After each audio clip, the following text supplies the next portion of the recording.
Just for fun, I decided to fly about Anubis in search of small changes. In the latest patch notes, numerous major adjustments to A were documented, but apparently other things had also changed. And just like that, the gauntlet was thrown down for me to find the changes in the latest Anubis version. I noticed subtle lighting changes across the map on the props. This might not have been intentional though, just one of those small things that changes if the render options are modified at all.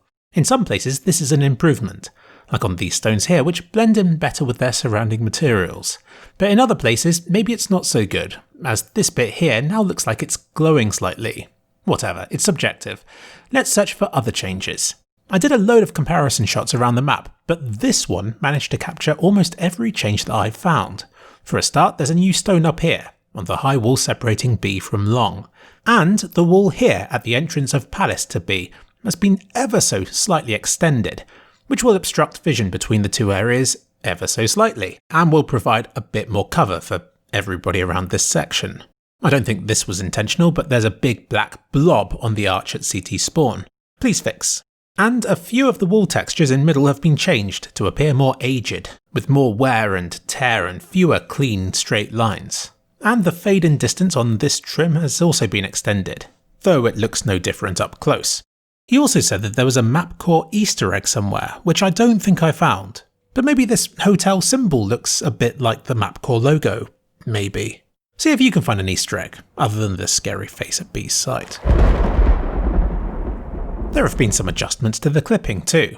Any purple player clip brushes have been swapped for more general red clip brushes, though the impact this will have on the map is minimal. I think it was probably done just to simplify it for Rual when he was working on his map. The clipping around this cover below the Signet A in Canals has been made ever so slightly more precise. And the clipping in Palace Room has been shifted over a tiny bit, I guess because previously you could clip on the post in the corner here if you were really trying hard to do so. And a grenade clip has been added to this wall on B to make grenades bounce off it in a more predictable fashion. So yeah, outside of A's redesign, Anubis has had a few minor adjustments, a few purple clips turned to red, and more greenery added. Speaking of which, let's move on to Cache, which rolled out with changes of its own, and more of them than Anubis has, but no major redesign to a bomb site. This map was updated a while before Anubis was. It rolled out just as the operation went live at the start of this month. Of course, Cache's changes were all overshadowed by the announcement of a new operation and everything else that came with it, but I've got around to it now.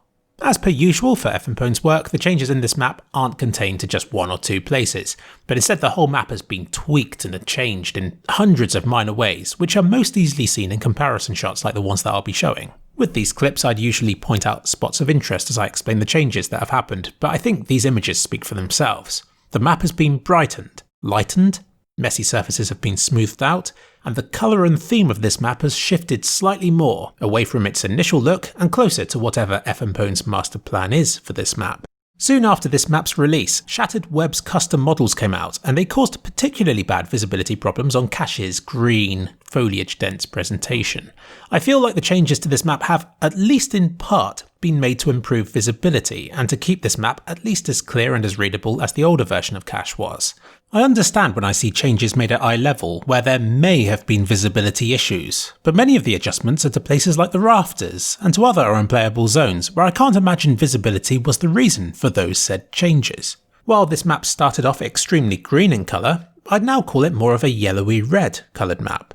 A lot of the formerly moss-laden surfaces have been cleaned up, and it's crazy how much stuff has changed, even if you might not notice it without comparison shots such as these.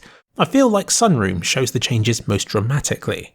FMPone has realigned the door textures and added trims to them. He has shifted props, removed some entirely. He has recoloured surfaces.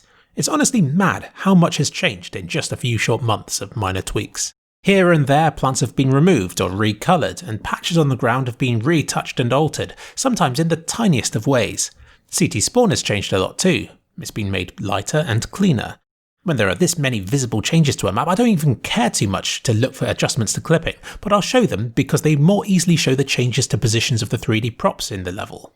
With clipping enabled, you can make out how many of the props have been removed from the ground just outside of CT spawn. Valve certainly doesn't neglect their maps, but none of them have had the sheer number of changes that Cache has. Over on FMPone's workshop, the old Cache had 88 different versions. 88! That's a lot for a map that was already loved so early on. And that was before the new, greener version was released. In the year and a bit since that one first came out, it's already had 150.